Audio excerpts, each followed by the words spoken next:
안녕하세요. 네, 오늘 교리 두 번째 시간 시작하도록 하겠습니다.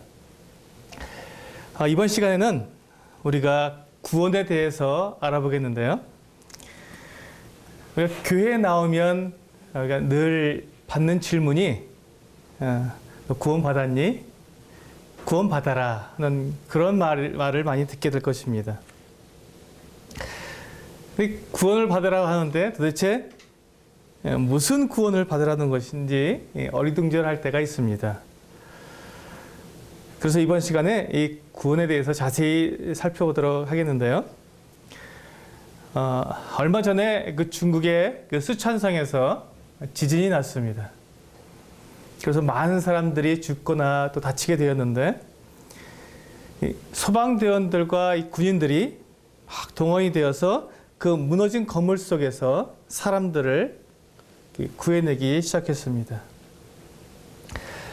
그 건물 더미 밑에 깔려서 죽음과 멸망의 그 순간에서 이제 사람들이 소방대원들의 손에 의해서 이게 건져내졌을 때, 구원받았을 때 그 소방대원들에게 정말 고마워하고 감사하는 모습을 보게 되었습니다. 이와 같이 어떤 그 죽음에서, 어떤 이 위험에서 건져내지는 것, 그것을 구원이라고 말을 합니다.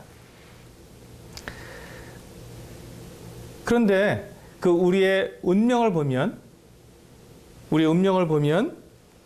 모든 사람들이 다 지금 그 지진이 나서 그 무너진 건물 밑에 깔려 있는 것 같은 그 같은 위험한 그 상황에 처해 있다는 것입니다. 우리의 운명이 그 같은 위험하고 정말 끔찍한 멸망의 그런 운명에 처해 있다는 것입니다.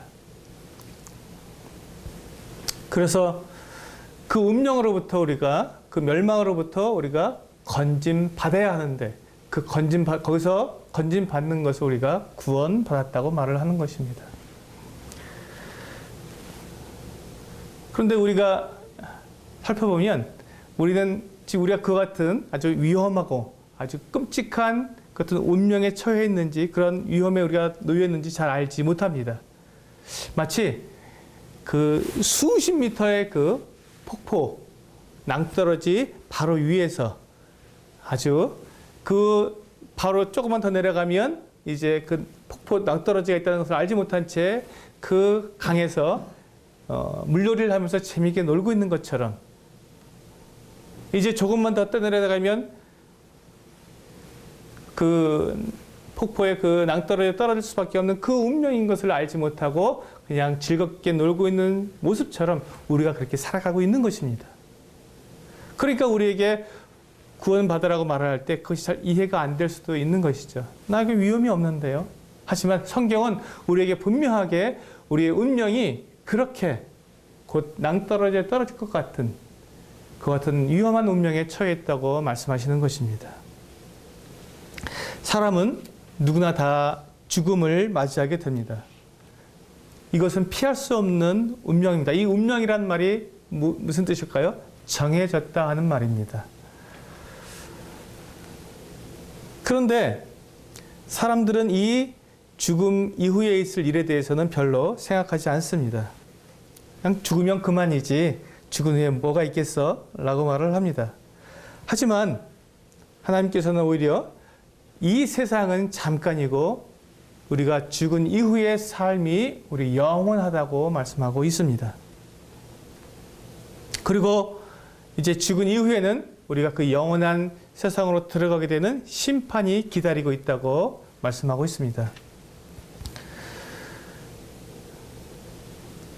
사람들이 그 죽음 이후에 있을 그 같은 심판을 알지 못하기 때문에 지금 우리가 살고 있는 세상에서 편안하고 또 즐겁고 행복하게 살아가고 있습니다.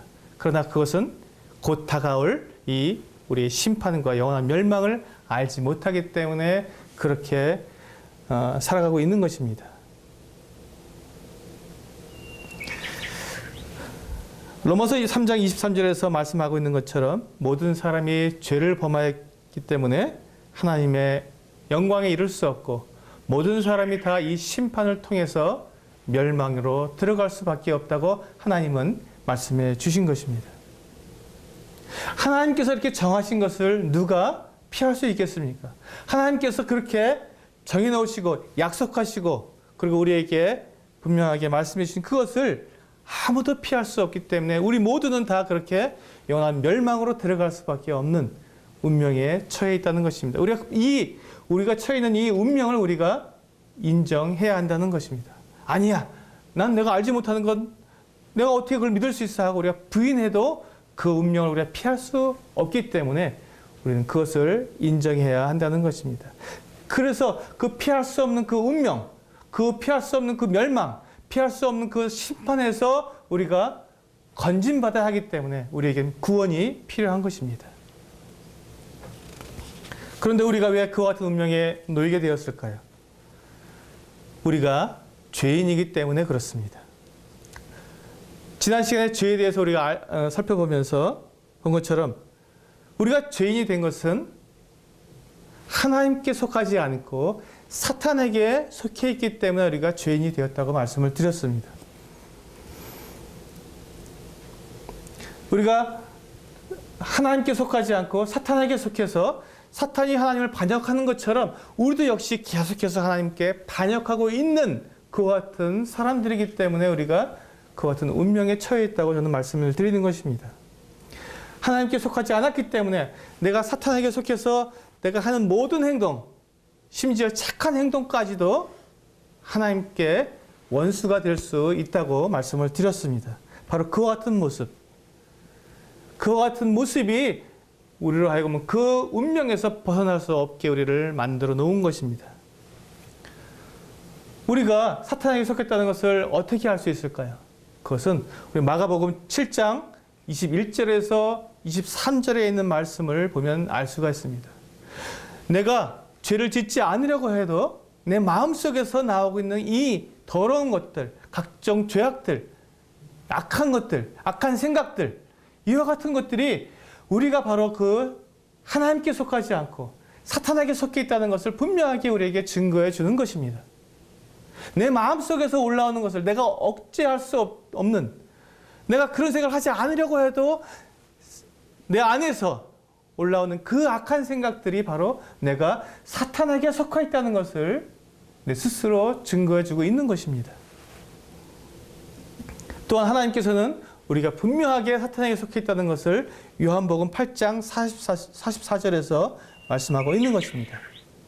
너희는 너희 아비 마귀에게서 났으니 너희 아비의 욕심대로 너희도 행하고자 하느니라. 그는 처음부터 살인한 자요 진리가 그 속에 없으므로 진리에 서지 못하고 거짓을 말할 때마다 제 것으로 말하나니 이는 그가 거짓말쟁이요 거짓의 아비가 되었습니다. 사탄은 거짓말쟁이입니다. 그는 속이는 자입니다. 그가 우리를 속여서 자기를 따르게 만들고 그래서 우리가 죄를 짓고 하나님께서 멀어지도록 우리를 그렇게 만든 자입니다. 사탄은 우리에게 이렇게 속삭입니다. 네가 착하게 살고 네가 열심히 노력하면 하나님도 벌하시지 않을 거야.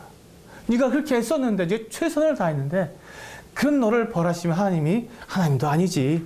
이렇게 우리를 속입니다. 그것은 거짓말입니다.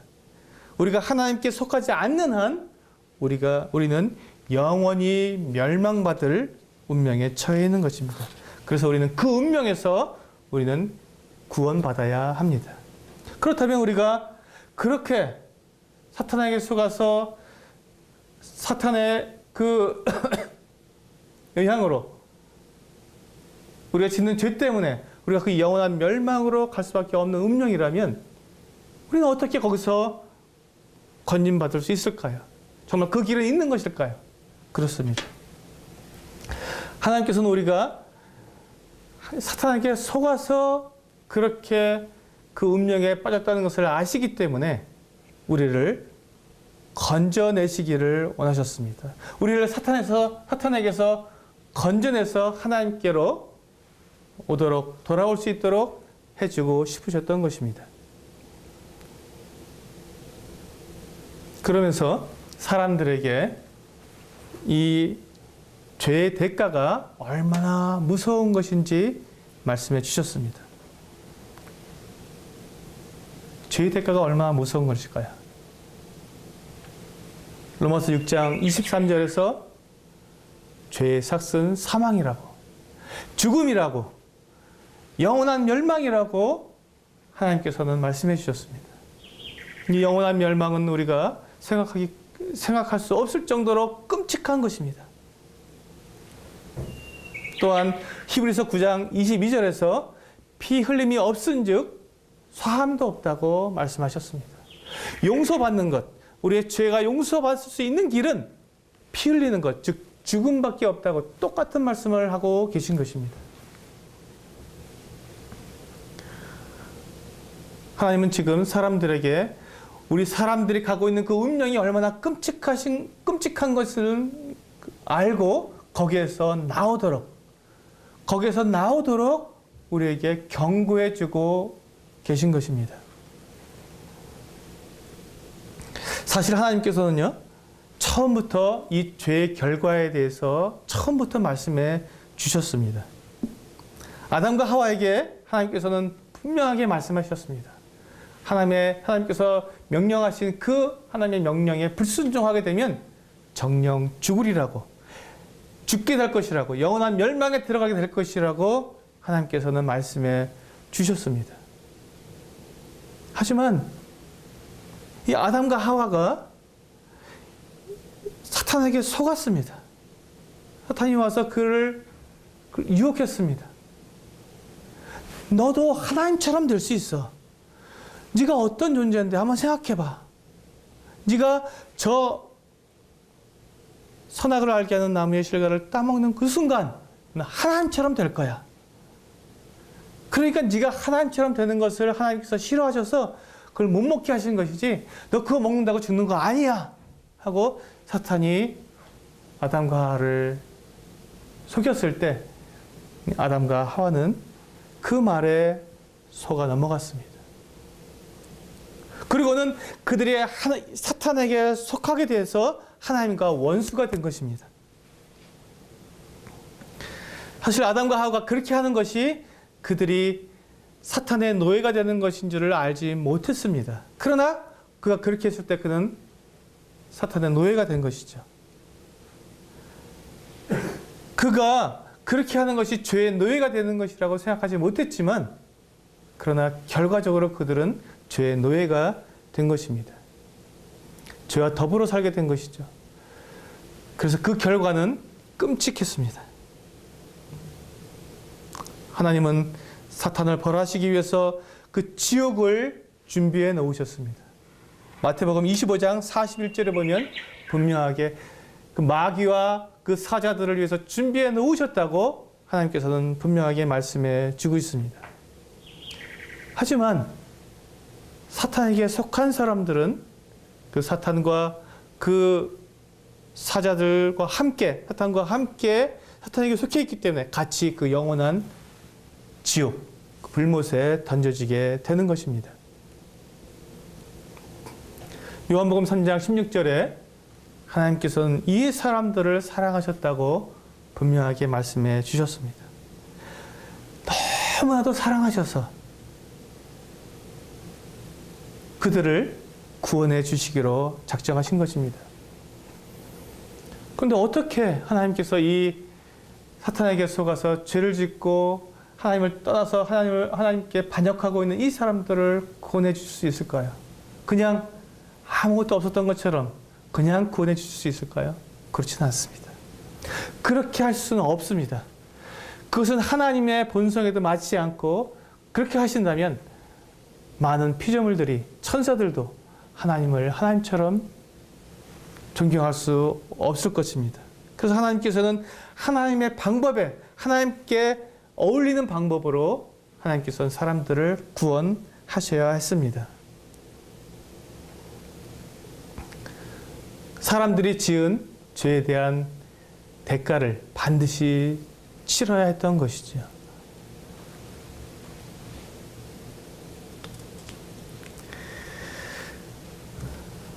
그런데 사람이 지은 그 죄, 하나님을 대적해서 떨어져서 하나님을 계속해서 대적했던, 하나님 앞에서 죄를 지었던 그 죄에 대한 대가로 사람들이 벌을 받는다면 그들은 영원한 멸망에 갈 수밖에 없기 때문에 그들이 스스로 그 죄를 용서받을 수 있는 길이 없었습니다.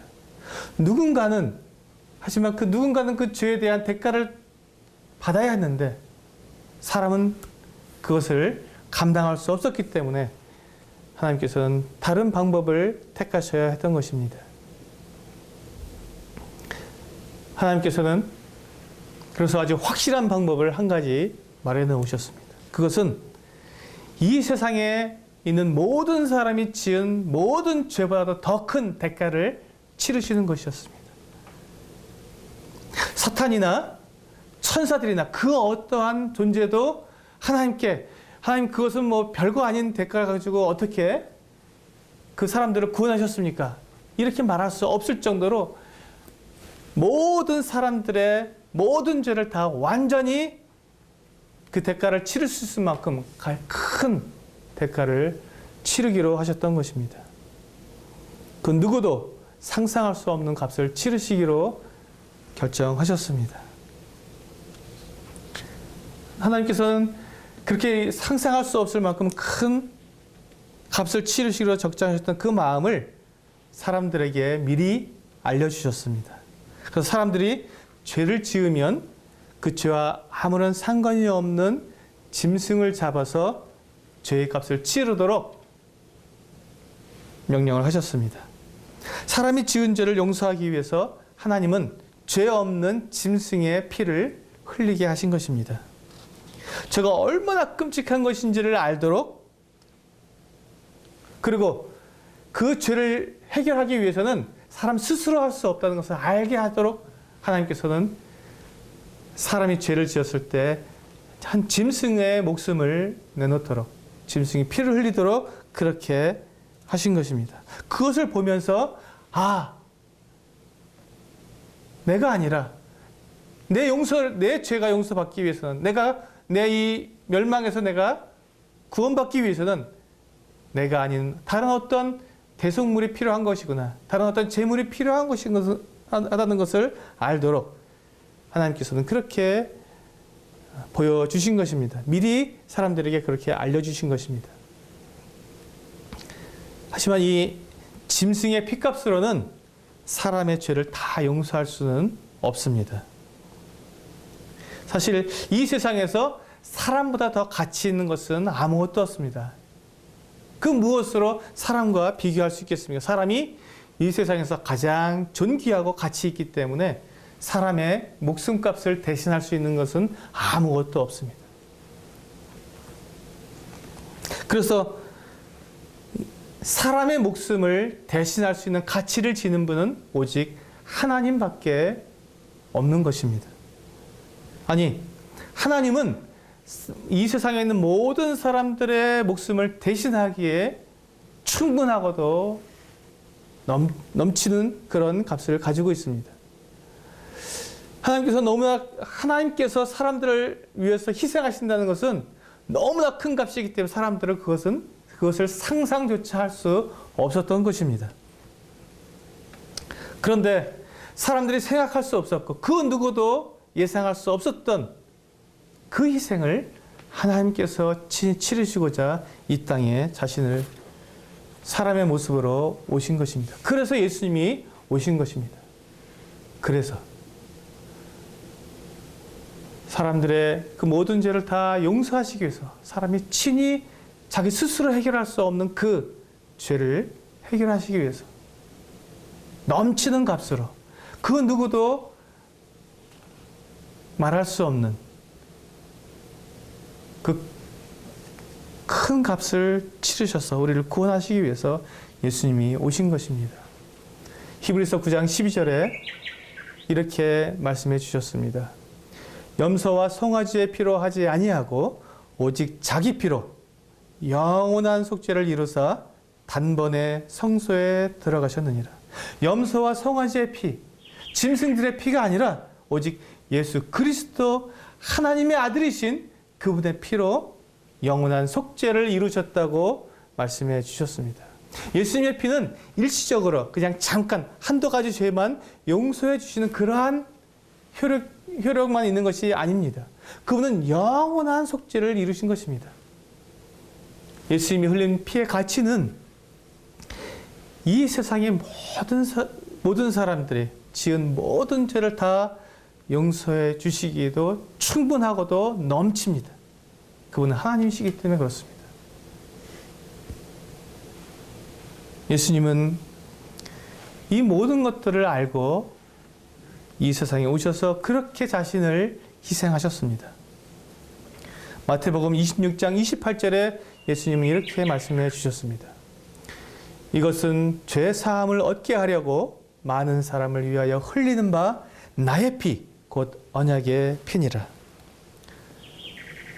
하나님께서 우리를 그 멸망할 그 운명에서 우리를 구원하실 수 있는 방법은 오직 하나님 자신을 희생하시는 방법뿐이었습니다. 그래서 하나님이신 예수님께서 친히 그 십자가에 달려 죽으심으로 우리의 모든 죄를 다 용서해 주셨습니다. 이제 이 십자가를 통해 우리가 사탄에게서 나와서 하나님께로 나아갈 수 있는 길이 열리게 된 것입니다. 그렇다면 이 구원받았다는 말, 우리가 구원받았다는 것은 어떠한 의미가 있는 것일까요? 구원받았다는 말에는 그 멸망에서 건진받았다는 것, 그 말 밖에는 없는 걸까요? 그렇지 않습니다.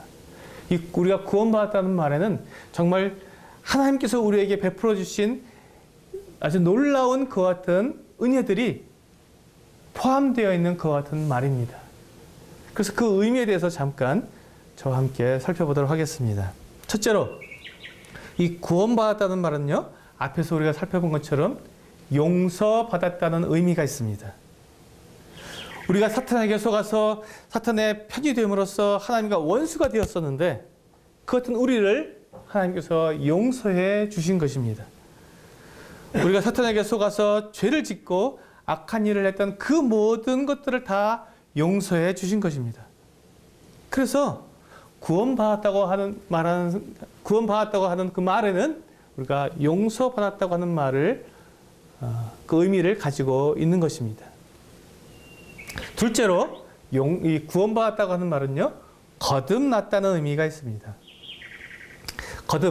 거듭이라는 것은 두 번이라는 뜻입니다. 다시라는 말이죠. 그래서 우리가 구원받기 전에 가졌던 이 생명이 있습니다. 근데 그 생명은 누구에게 속해 있었죠? 예, 사탄에게 속해 있었습니다. 그래서 그 생명, 그 사탄에게 속해 있던 처음 가졌던 그 생명은 멸망할 생명, 멸망으로 갈 수밖에 없는 같은 생명이었는데 이제 우리가 거듭났다는 것은, 다시 태어났다는 것은 새로운 생명을 받았다는 것입니다. 그것은 바로 위로부터 났다라는 어떤 의미가 있는데, 즉 하나님께로부터 다시 태어났다. 그래서 하나님의 생명, 예수 그리스도의 생명을 받아서 새로운 삶을 살아가게 되었다. 그래서 우리는 거듭났다라고 말을 하게 되는 것입니다. 세 번째로 이 구원받았다는 의미의 말에는요, 영생을 얻었다라는 의미가 있습니다. 영생이란 무슨 말일까요? 예, 영원한 생명, 영원한 생명을 말하고 있는데, 근데 이 영원한 생명이라는 것이 다만 그냥 죽지 않고 영원히 사는 것을 의미하는 것일까요? 그렇지는 않습니다. 이 영원히 사는 것은요, 두 종류가 있습니다. 거기에서도 하나는 영원히 살되 영원한 멸망 가운데서 사는 영원한 죽음이 있습니다. 지옥, 바로 그것이 영원한 지옥이요 영원한 멸망입니다. 그것을 지옥에서도 그 영원히 죽지 않고 고통을 당합니다. 하지만 그 영원한 생명을, 그 영원한 삶을 우리가 영원한 생명이라고 말하지 않고 그것은 영원한 죽음이라고, 영원한 사망이라고 말을 합니다. 근데 영생은요, 하나님께서 주시는 생명으로 하나님께서 이 사람을 만드신 목적대로 하나님과 사랑을 나누면서 거룩한 영광과 그 거룩함 가운데서 살아가는 것을 말하는 것입니다. 그렇기 때문에 이 영생을 얻었다는 것은 정말 가슴 벅찬 일이 되는 것입니다. 네 번째로 이 구원받았다는 말에는요, 하나님의 자녀가 되었다는 의미가 들어 있습니다. 요한복음 8장 44절에서 너희는 너희 아비 마귀에게서 났으니 너희 아비의 욕심대로 너희도 행하고자 하느니라. 그는 처음부터 살인한 자요 진리가 그 속에 없으므로 진리에 서지 못하고 거짓을 말할 때마다 제 것으로 말하나니 이는 그가 거짓말쟁이요 거짓의 아비가 되었습니다. 이렇게 말씀하고 있습니다. 우리는 사탄의 자녀로 살고 있었습니다. 구원받기 전에는 사탄의 자녀로 살고 있었던 것이죠. 하지만 구원받은 사람이 이제 하나님의 자녀가 된 것입니다. 요한복음 1장 12절에 분명하게 우리에게 하나님의 자녀가 되는 권세를 주셨다고 말씀하고 있습니다. 전에는 우리가 사탄의 말을 듣고 사탄이 시키는 대로 그렇게 하나님의 원수가 되는 일을 하며 살았지만 이제 하나님의 자녀가 되어서 하나님의 말씀을 듣고 하나님의 말씀에 순종하면서 하나님의 영광을 위해서 살아가는 하나님의 자녀가 된 것입니다. 하나님은 이제 우리의 아버지이십니다. 그래서 하나님은 우리를 보호해 주시고 우리를 사랑해 주십니다. 다섯 번째로 구원이라는 말에는요, 완전한 보호를 받는다는 의미가 들어 있습니다. 하나님께서 우리의 아버지가 되신다고 방금 네 번째에서 봤는데요. 우리의 아버지가 되심으로 결코 그 누구도 우리를 아버지의 손에서 빼앗을 수 없습니다. 요한복음 10장 28절과 29절에 아무도 아버지의 손에서 빼앗을 수 없다고 분명하게 말씀해 주시고 있습니다. 하나님께서 우리를 지키시기 때문에 아무도 우리를 그리스도 예수 안에 있는 하나님의 사랑에서 끊을 수 없다고 약속해 주셨습니다. 로마서 8장 38절과 39절 말씀에서 분명하게 우리는 그 사실을 볼 수 있을 것입니다. 여섯 번째로 우리가 구원받았다고 하는 말은요, 성령님께서 우리 안에 계신다고 하는 의미가 들어 있습니다. 고린도전서 3장 16절에서 너희는 너희가 하나님의 성전인 것과 하나님의 성령이 너희 안에 계시는 것을 알지 못하느냐 하고 말씀하고 있습니다. 그리고 고린도후서 1장 22절에서도 그가 또한 우리에게 인치시고 보증으로 우리 마음에 성령을 주셨느니라 하고 말씀하고 있습니다. 하나님이신 성령께서 우리 안에 계심으로 우리가 하나님의 자녀인 것을 보증해 주시는 것입니다. 성령님께서는요, 우리에게 하나님을 더 잘 알 수 있도록 우리를 도와주시는 분이십니다. 우리가 구원받기 전에는 악한 영의 인도를 받았습니다.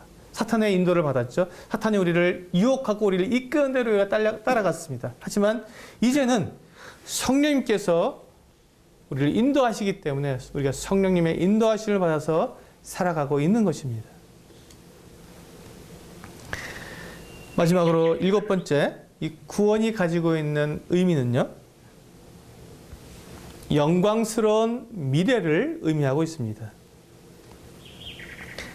구원받기 전에 우리의 미래는 어땠습니까? 그것은 멸망이었고 끔찍하고 두렵고 무서운 그 같은 미래가 우리에게 놓여져 있었습니다. 하지만 구원받은 후에 우리의 미래는 완전히 새로운 미래가 되지 않습니까? 영광 가운데 있고 기쁨 가운데 있고 사랑과 행복이 넘치는 그 같은 미래가 우리에게 주어지게 된 것입니다. 우리의 미래는 이 세상에서만 존재하는 것이 아니라 하나님의 나라까지, 영원한 나라까지 이어지기 때문에 우리의 미래는 그렇게 영광스럽고 복된 미래가 된 것입니다. 예수 그리스도께서 하늘에서 누리게 될 그 영광을 우리가 함께 누리게 될 것입니다. 예수님께서 하늘나라에서 누리게 되실 그 영광은 얼마나 놀라운 것일지 우리의 상상을 뛰어넘게 될 것입니다. 천사들이 예수님의 시중을 든다고 말씀해 주셨습니다. 그리고 예수님께서 아름다운 보좌에, 그 영광스러운 보좌에 앉아서 온 우주 만물을 다스리신다고 말씀해 주셨습니다. 그런데 우리가 바로 예수님과 같은 그 같은 영광을 하늘나라에서 누린다고 우리에게 말씀해 주신 것입니다. 그러면 중요한 것은 우리가 어떻게 이 구원을 받을 수 있는가 하는 것이 가장 중요할 것입니다. 이 구원은 어떻게 받을 수 있을까요? 많은 사람들이 사실 이 구원을 받기 위해서 자기의 그 운명, 그 멸망할 그 운명을 바꾸기 위해서 많은 고민과 또 노력과 또 도전을 하고 있습니다. 어떤 사람들은 참 깊은 생각을 하고 많은 책들을 읽고 많은 가르침을 받아서 사람이 죽은 뒤에 어떻게 되는지 궁금해하고 불안해하고 사람이 죽은 이후에 그 이후에 정말 끔찍한 운명이 있다는 것을 알게 되는 그와 같은 사람들이 있었습니다. 그래서 그들은 그 운명에서 벗어나고 싶어서 많은 노력을 했습니다. 그럴 때 사탄이 그와 같은 사람들을 가만두지 않고 또 그들을 속이기 시작했습니다. 그들을 속여서 그 운명에서 스스로 벗어나도록 그들에게 거짓말을 한 것입니다. 네 스스로 애를 쓰면 이제 틀림없이 너의 그 영원한 멸망에서는 구원받을 수 있을 것이야. 네가 정말로 악한 것을 생각하지 않고 선한 것을 추구하고 이 착한 일을 계속 쌓아나오면 혹시 네가 지을 죄를 그 쌓아놓은 선으로 다 갚을 수 있을 거야. 그러니까 너는 멸망하지 않고 너는 그 죽은 이후에도 너에게는 아름다운 세계가 너에게 약속될 수 있어 하고 사탄이 사람들을 계속해서 속였습니다. 그래서 어떤 사람들은 명상을 하고 또 수련을 하고 또 인도에 가보면 많은 사람들이 고행을 통해서 그냥 그 쇠판에다가 큰 대못을 박아놓고 거기에 누워있다든지 무릎으로 100계단, 200계단 되는 그 계단들을 계속해서 무릎으로 기어서 올라갔다 내려오면서 자기의 몸을 괴롭게 함으로써 자기가 가지고 있는 그 죄악을 씻어내려고 그렇게 고행을 하는 사람들도 있습니다. 그렇게 해서 그들은 구원을 받고 싶어 했던 것이죠. 그것은 하나님의 방법이 아니었습니다. 하나님은 그렇게 해서 우리를 구원하려고 하시지 않으셨습니다. 사람들이 그렇게 고행을 하는 그것도 사단에게 속아서 하는 것이기 때문에 사단의 속임수였습니다. 하나님은 우리의 죄를 용서받기 위해서 할 수 있는 방법은 단 한 가지라고 말씀하셨습니다. 죄의 삭은 사망이다. 죄 때문에 우리는 죽어야 한다고 죽음이 아니고서는 그 죄를 용서받을 수 있는 길이 없다고 분명하게 말씀해 주신 것입니다. 피 흘림이 없으면 사함도 없고 하나님이 정해놓으신 방법으로는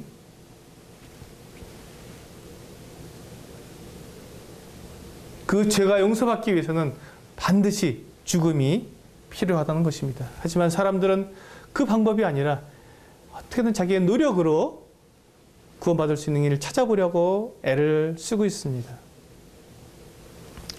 그들이 그렇게 노력하는 것들은 참 정말 놀랍고 어떻게 그렇게까지 할 수 있는가 하고 참 깜짝깜짝 놀랄 때가 있지만 그러나 그 방법으로는 그를 스스로 하나님께로 나아갈 수 있는 길이 아닌 것입니다. 하나님은 구원의 방법을 분명히 말씀해 주셨습니다. 하나님께서는 우리를 구원하시기 위한 방법을 분명하게 성경에서 말씀해 주셨는데 사도행전 16장 31절에서 이와 같이 말씀해 주셨습니다. 주 예수를 믿으라. 그리하면 너와 내 집이 구원을 받으리라. 하나님께서 이 주 예수님을 통해서 이뤄놓으신 그 죄 용서를 믿으면 구원을 받게 된다는 것입니다. 이렇게 말씀을 드리니까 어떤 사람들은 내가 죄를 지었는데 어떻게 내가 아무 일도 하지 않고 예수님이 하신 일을 믿음으로 용서를 받을 수 있겠습니까? 그건 너무 부끄러운 일입니다. 그건 사람이 염치가 없는 일이죠. 하고 말을 하는 사람들도 있었습니다. 하지만 하나님은 사람들이 스스로, 자기 힘으로는 결코 자신을 구원할 수 없다는 것을 아셨기 때문에 이 구원받을 수 있는 그 방법을, 구원의 길을 선물로 우리에게 주신 것입니다.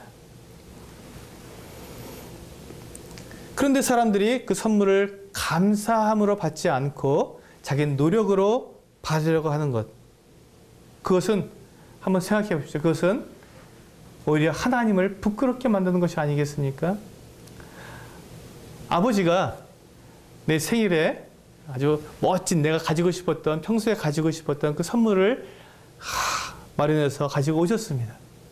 사가지고 아주 멋진 포장에 딱 담아서 자, 선물이다 하고 아버지가 주셨는데, 아버지, 저 그 돈이 없어서 그거 못 받겠는데요? 하고 말한다면, 또 어떤 친구는 아버지 그거 얼마 드려야 돼요? 이렇게 말하는 친구가 있다면 아버지가 얼마나 부끄럽겠습니까? 아니야, 무슨 소리야? 이건 선물이야 하고 너한테 돈을 받고 네가 어떻게 나한테 돈을 주겠다고 하니? 이렇게 말하면서 그냥 받아라 하고 아버지가 말씀하시는 것처럼 이 구원은 하나님께서 우리에게 마련해 놓으신 선물이기 때문에 우리의 어떤 노력으로도 그것을 살 수 있는 것이 아닌 것입니다. 구원은 절대로 돈으로 살 수 없습니다. 예배에 참석하는 것으로도, 또 기도하는 것으로도, 착하게 사는 것으로도, 교회에 헌금하는 것으로도, 그 어떠한 것으로도 구원을 살 수가 없는 것입니다. 구원은 우리의 어떤 행동으로 얻는 것이 아니라 오직 하나님께서 마련해 놓으신 그 방법, 바로 주 예수를 믿으라 그리하면 너와 내 집이 구원을 받으리라 하신 이 하나님의 방법을 따라서 구원을 받는 것입니다. 그렇기 때문에 그 누구도 이 구원에 대해서 자랑할 수 없는 것이죠. 네, 구원이란 우리의 위급한 운명에서 우리가 건진받는 것을 말합니다. 우리는 모두 사탄에게 속해서 죄를 짓고 지옥 그 영원한 불못에 던져질 운명이었지만 하나님께서 우리를 사랑하셔서 예수 그리스도를 십자가에 죽게 하심으로 우리를 구원해 주셨습니다. 이 구원은 하나님께서 선물로 우리에게 주신 것이기 때문에 그 무엇으로도 구원을 살 수 없습니다. 하나님께서 주신 선물은 감사함으로 받아야 하는 것입니다. 네, 다음 시간에는 믿는 사람들이 가지고 있는 이 두 가지 성품에 대해서 알아보도록 하겠습니다. 네, 감사합니다.